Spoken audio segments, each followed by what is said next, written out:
Battle of Britain is about to begin. Upon this battle depends the survival of Christian civilization.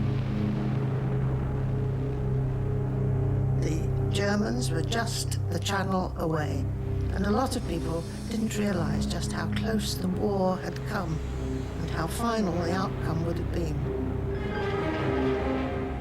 The bravest people, and I mean really brave, were the ones who were terrified and went just the same.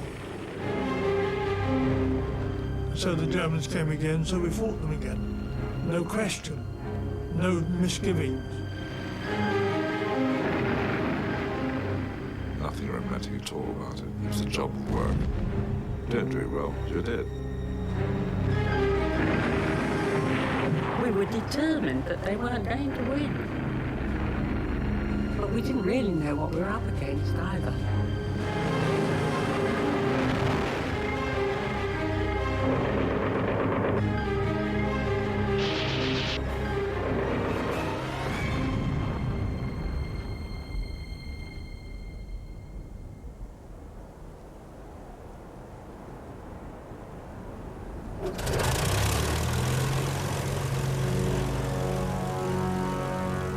In August 1940, Germany launches the greatest aerial offensive the world has ever seen.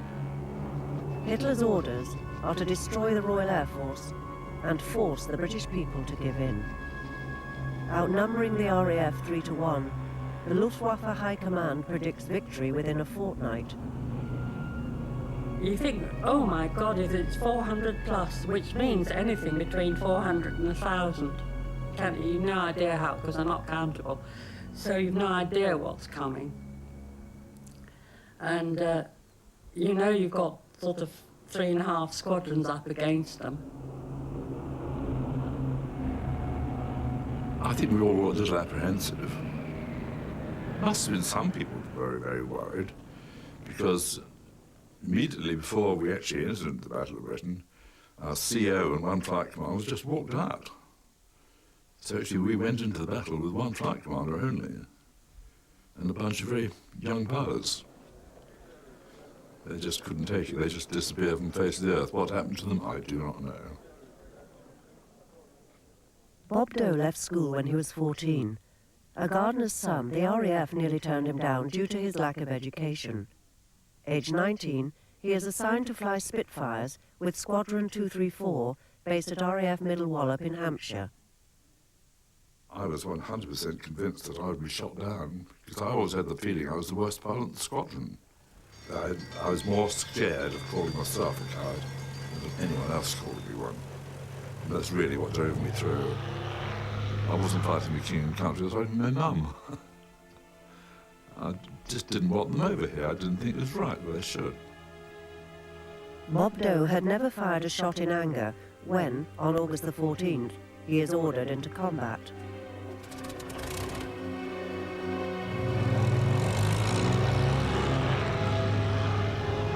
We took off on our first scramble and flew in tight formation, which is really stupid, because it means that the only person who's looking around is the leader. Everyone else is spending their time formating. And we proceeded to do everything wrong that we possibly could do wrong. All of a sudden, we found ourselves in the middle of a couple of hundred things with black crosses on. I was so surprised, frankly. We turned and found we'd lost 3 planes. They just disappeared. And at that stage, we all split up all over the place, and I found myself behind German bombing. And knowing what I thought my shooting skills were, I kept as close as I could, no far, and he just turned over and went down into the sea. And I really felt thrilled, because I hadn't made a fool of myself, which I had expected to do. The dramas unfolding over southern England are watched avidly. Every day the newspapers and radio keep score as the RAF and Luftwaffe fight for control of the skies. Hey-ho! There they are, Jenny's. There's a stream of lead from the guns, and he's got him.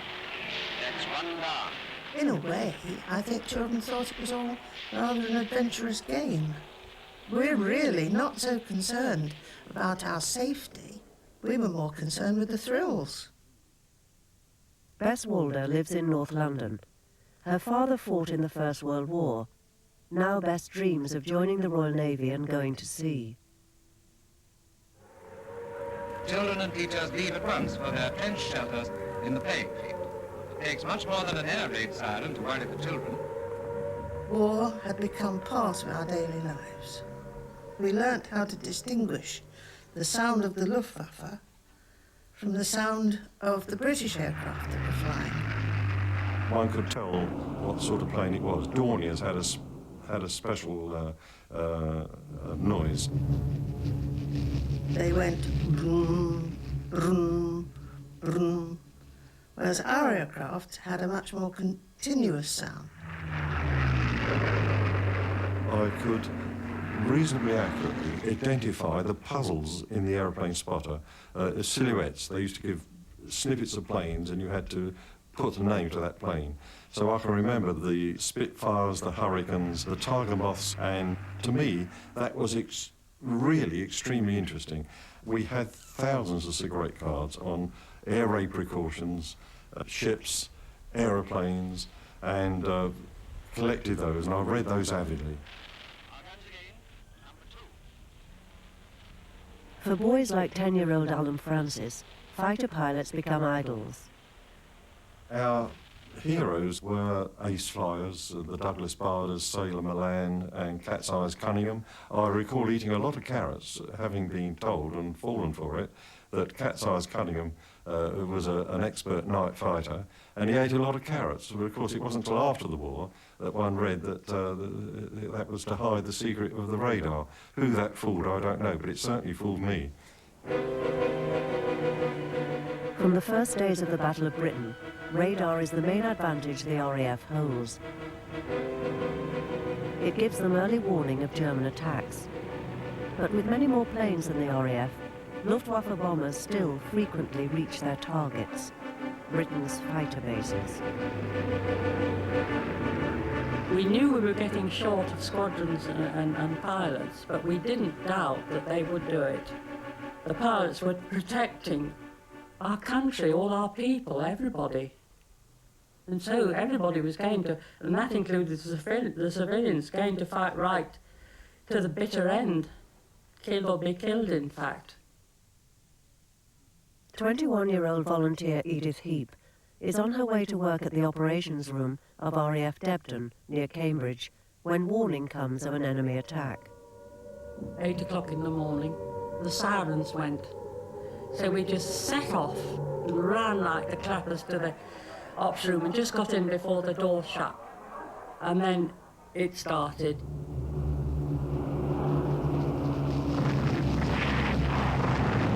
Great enormous bangs everywhere. A terrible noise, and we just plotted through that, you know, because that's what we were there for. One girl, who was a silly little girl anyway, started to get hysterics, and she was comforted, and that was the only one in all the time I was there that ever did that.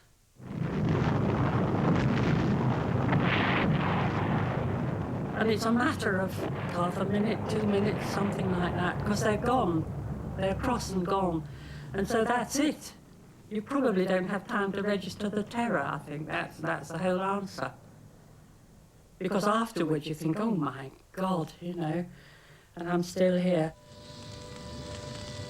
You had the fire engines and the ambulances screaming all over the aerodrome as well. It's quite chaotic. People were very stoical about it.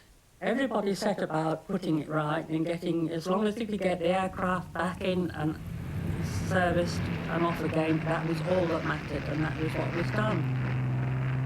Thousands of civilians are mobilized to help repair damaged planes and patch up the battered fighter bases. As the RAF struggle to stay in the battle, people in southern England fear their homes will be the next target. The immediate war caused quite a sensation in the school because we all had to take home a letter from the school authorities to say, did we wish to be evacuated? and it was a decision for the parents to take. One option was to go to Canada for the war, and I recall the discussion at home. Were my brother and I to be sent to Canada for the duration of the war? And the decision, thank goodness, was no, we won't. We'll see it out.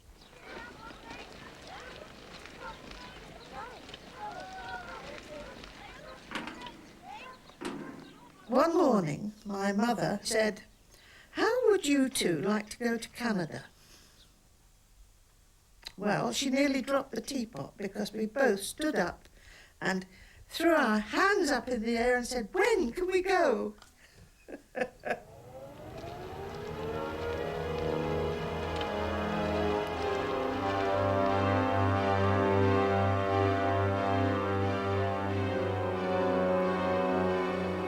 In the school, what caused the main sensation was the fact that of our school, 6 went to Canada. Because hundreds of children went from all the schools. It must have been all the same across London. But the ship was torpedoed, and there were these, in our school, 6 vacant desks. In our class, there was a Bruce Hilliard and a Henry Smulovich, my mates, who were no longer there. And that really hit home to us that there was going to be big trouble. We met the train at Euston Station. It was like a scene from an Italian opera in many ways, so highly charged emotionally. The parents hugging their children, children crying. My mother looked at me and said, "Grow up to be a good girl." And I thought, funny? Why is she saying that? My father said to me, "Look after that young man," meaning my brother. And I said, yes, I would. And I was a bit puzzled. Why? Why did she say, "Grow up to be a good girl"? And I realized then that they thought that maybe they would never see us again.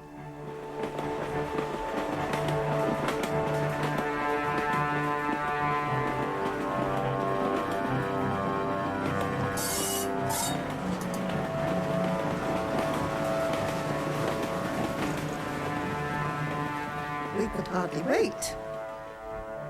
And the thoughts of Canada filled us with, great joy. I was only, 15, just 15, and I imagined that Canada was right next door to America, and America had all the studios and the film stars. And my brother, of course, imagined that he was going to the land of the Wild West, where there were cowboys and Indians. He was 9.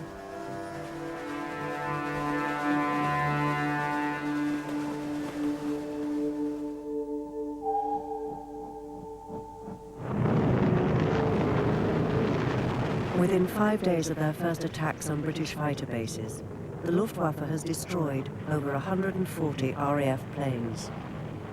We'd been knocked about. We'd lost a lot of pilots, and half a dozen new ones were posted in. And they'd done on average 6 hours flying in Spitfires. How could they go? And if you can imagine them sitting there, we had no spare airplanes, so you couldn't spare an airplane for them to only practicing. And they'd see us take off 8 pilots and 7 come back. 7 pilots take off, 6 come back.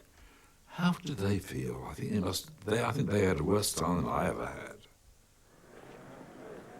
When we lost crews, for instance, we had what amounted to a week, I suppose. We used to go either to the local pub or the mess and drink to them. It was odd, quite peculiar, because it had an atmosphere of its own, that. Nobody said anything, but that's what you were doing. You were actually drinking to them. And the civilians didn't understand that. From among the pilots who survive, heroes emerge. They're picked out for special treatment by the nation's leaders. One of those honoured by the King is a colleague of Edith Heath.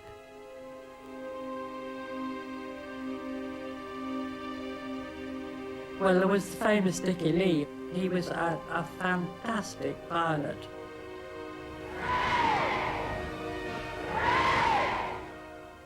We heard that he was going to give an exhibition, and he got into his aircraft and he just made it. I've never seen flying like it in my life before or since. He had it inverted before you would have thought it was possible. And he just did the most fantastic show. They were standing there open-mouthed, much to our great delight, watching it. And when he came back, he actually had a swathe of grass around his aerial. They couldn't believe their eyes, and then he got out, helped out because he was still lame, and hobbled off as though it was just quite an ordinary thing to do, you know. He was really a super pilot.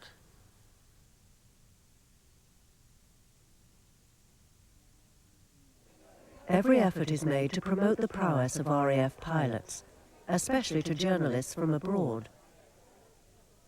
Among them is 26-year-old American Whitelaw Reid, working for the New York Herald Tribune, which has opposed the United States entering the war.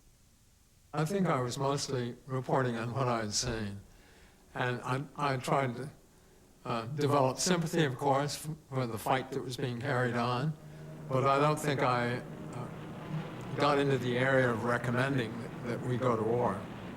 You wouldn't have a very good audience probably at that time if you had been advocating war. So the best bet, I think, was to describe the English in their finest hour, which Churchill termed it. Really was their finest hour, I think. But many powerful Americans believe Britain's defeat is imminent. Prime Minister Winston Churchill sets about changing their minds. He invites reporters like Whitelaw Reid to lunch at Downing Street. It was great to see how he remained at the center of things. There were not very many people there at lunch, Mrs. Churchill and Mary. Churchill didn't talk too much at the time, but afterwards he was really generous in what he had to say about the Herald Tribune. It's exciting to be a small cog in the process of reporting on what was going on and helping to turn the tide just a little bit maybe in favor of America coming to the rescue at the end.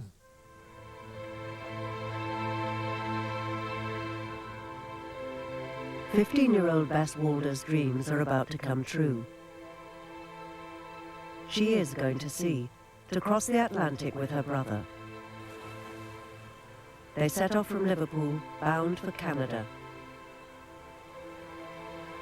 When we were taken to the docks, first thing the next morning, there was this magnificent ship lying in the harbour. And as we walked up the gangplank, the most amazing sight met our eyes. It was a floating palace. 90 children and a few adult escorts set sail on a cruise liner, the city of Benares, for the 12-day journey. And so we sailed out into Liverpool Bay, and we heard the sounds of children singing all the way along, because we all stood on the deck and sang, "Wish me luck as you wave me." Churchill is desperate for America to declare her support for the British cause. He cables President Roosevelt, offering to hand over British military bases in return for a fleet of old destroyers to strengthen the Royal Navy. Whitelaw Reid's newspaper urges the president to act. Well, we were hoping, of course, that the deal would go through, the destroyer deal, and the Tribune had been supportive of that idea. But it was a difficult political situation that had to be manipulated very carefully by Roosevelt at the time. The presidential election is just 3 months away. If Roosevelt agrees to send the destroyers, he could lose the votes of millions of Americans who are determined not to be drawn into a foreign war. But the war is getting closer to America. Every day, convoys of merchant ships make the dangerous transatlantic crossing. The Royal Navy is running short of destroyers to escort them, and German submarines are striking with increasing success.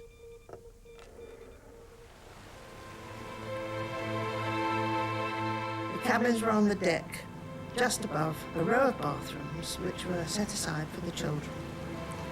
And boys were on one side of the ship, the girls were on the other.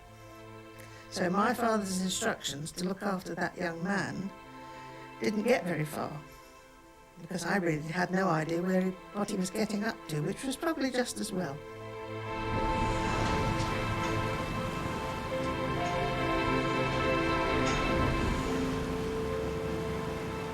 This was a new world for us. There was a wonderful playroom for the little ones, because there were some children as young as 4 on board. There was a beautiful rocking horse that we could see from the outside. This beautiful rocking horse had 2 baskets, one each side, like huge panniers, that took 3 children, you see, one riding the horse and 2 children sitting in the baskets. Having come from wartime Britain, the sight of the food at all meals was just unbelievable. I was very fond of ham. Here we had York ham in rolls. And what impressed me most was the fact that the ham hung over the edges. Anything we wanted, we got. We were in 7th heaven. We felt as if we'd stepped into the Arabian Nights.